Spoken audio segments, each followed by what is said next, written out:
எண்ணங்களுக்கு சக்தி இருக்கிறது உண்மைனா இங்க ஏன் நம்முடைய சில எண்ணங்கள் நிறைவேறாம போகுது? நாம நினைக்கிறது நடக்கவே மாட்டேங்குது அப்படிங்கிற ஒரு ஆதங்கம் நம்மில் பலருக்கும் இருக்கும். நாம செய்யற தவறு என்னன்னு நாம சிந்திச்சு பார்த்தாதான் ஒரு உண்மை நமக்கு தெரிய வரும்.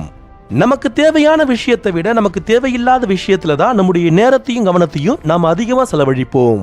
ரொம்பவே குறைவான நேரம் தான் நாம வெற்றி பெறணும், நல்லபடியா வாழணும், நல்லா இருக்கணும் அப்படின்னு நாம நினைக்கிறோம். ஆனா பெரும்பான்மையான நேரத்துல அதற்கு எதிர்மறையான விஷயங்களை பத்தி தான் நாம யோசிக்கிறோம், இல்லனா செயல்படுத்துறோம்.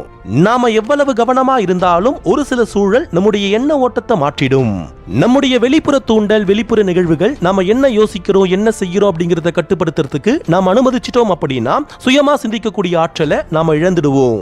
சந்தர்ப்ப சூழ்நிலையால நாம உணர்ச்சி வசப்பட்டுட்டோம் அப்படின்னா நம்மையும் மீறி பல நிகழ்வுகள் நம்முடைய வாழ்க்கையில நடக்க ஆரம்பிக்கும். அந்த நிகழ்வுகள் சிலருக்கு ஒரு நாள் நிகழ்வா இருக்கலாம், சிலருக்கு ஒரு வருட நிகழ்வா மாறலாம், சிலருக்கு வாழ்நாள் முழுவதும் தொடரக்கூடிய நிகழ்வா அமையலாம். எண்ணங்களுக்கு சக்தி இருக்கான்னு கேட்டீங்கன்னா நிச்சயம் இருக்கு. ஆனா எல்லா எண்ணங்களுக்கும் சக்தி கிடையாது.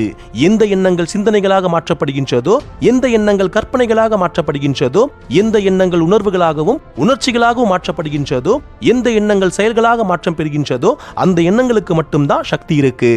நாம ஒரு விஷயத்தை நினைக்கிறோம் அப்படின்னா அதை நம்ம தொடர்ந்து நினைக்கணும். இடையில நம்ம மாறிட்டோம் அப்படின்னா நிச்சயம் அந்த எண்ணம் வெற்றி அடையாது.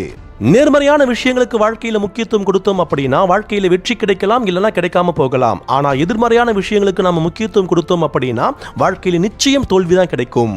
அப்படி நமக்கு தோல்வி கிடைக்க கூடாது, எல்லா சூழ்நிலைகளையும் நாம நல்லதை தான் நினைக்கணும் அப்படிங்கிறதுக்காக தான் நம்முடைய வள்ளுவர் உள்ளுவதெல்லாம் உயர்வுள்ளல் மற்றது தள்ளினும் தள்ளாமை நீர்த்து அப்படின்னு ரொம்ப அற்புதமான ஒரு திருக்குறளை நமக்காக கொடுத்திருக்கிறாரு.